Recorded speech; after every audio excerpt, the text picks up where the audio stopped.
Welcome back. The coronavirus outbreak has some on the left renewing their push for a Green New Deal. The science and technology website Gizmodo running this headline, quote, "Now is the time to invest in a Green New Deal," arguing that investing in green technologies would put the world in a better position to deal with pandemics like the one spreading across the globe right now. Joining us now is Alex Epstein. He's the founder of the Center for Industrial Progress and author of New York Times bestseller, The Moral Case for Fossil Fuels. Alex, thanks for being with us this morning. Obviously, the coronavirus is dominating headlines right now. So the question is the Green New Deal the right time, a good time to talk about the Green New Deal right now? Well, I think so, but in a very negative way. If you look at the fight against the coronavirus, it's a very high energy fight. We need low cost, reliable energy to power ventilators, to power hospitals, to power factories that need to ramp up, to power our transportation systems. And what solar and wind, which is the basis of the Green New Deal, which is supposed to replace all of our fossil fuels and nuclear, the problem with them is they're unreliable energy. So, for example, last year in Australia, they had a 9-hour blackout because there was an unexpected cloud because they were overly reliant on solar. Now, imagine having an unexpected cloud and having a relative die who's on a ventilator. That's the kind of thing that will happen if you have unreliable energy throughout the economy. So why is the Green New Deal being brought up now? Why am I seeing, a headline of this online here by Gizmodo? What's their pitch? What's their reasoning behind it? Well, I don't know that there's good reasoning, but I think this is a time when there's a general attack on freedom, when our freedom is in general being threatened and people are panicked. And so I think people who want to restrict our freedom to use the lowest cost, most reliable sources of energy and force us to use unreliable, expensive energy, they see an opportunity. But I think there's anything but a good reason, because not only would it undermine our capability to fight this specific virus, it would undermine our capability as a country, because the higher cost energy is, the higher cost everything is. So it wouldn't be a Green New Deal, it would be a Green Depression.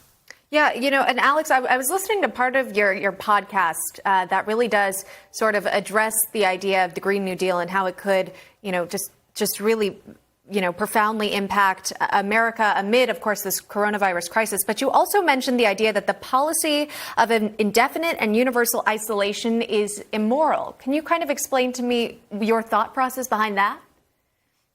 Yeah, 100%. Just notice that in this crisis, there are well over half the country is just having their livelihood totally assaulted, and almost nobody is talking about it. And the idea is, well, we all have to isolate, and there's no specific period on it. It's indefinite, and that's the opposite, I think, of what we need. I think what we need to do is, I think there have been a bunch of mistakes that people should acknowledge.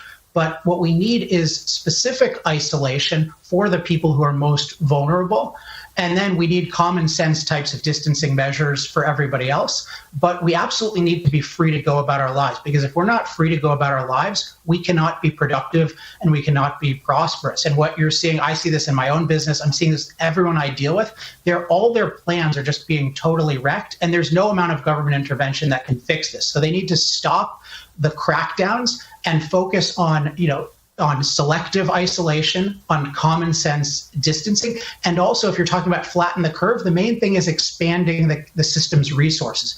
If we're free, let's expand our treatment resources. That should be the focus of a free capitalist country, not how do we crack down on people and ruin all their lives and not tell them when it's going to end. It's interesting to hear your point on that, because Governor Andrew Cuomo recently just put out that he wants 75% of the workforce to stay put, to stay at home. He was 50%. Now it's 75%. I would, go on to say you don't agree with that, Alex. Well, I would he wants them to stay put? Yeah. Oh, sorry. I thought he was saying something good.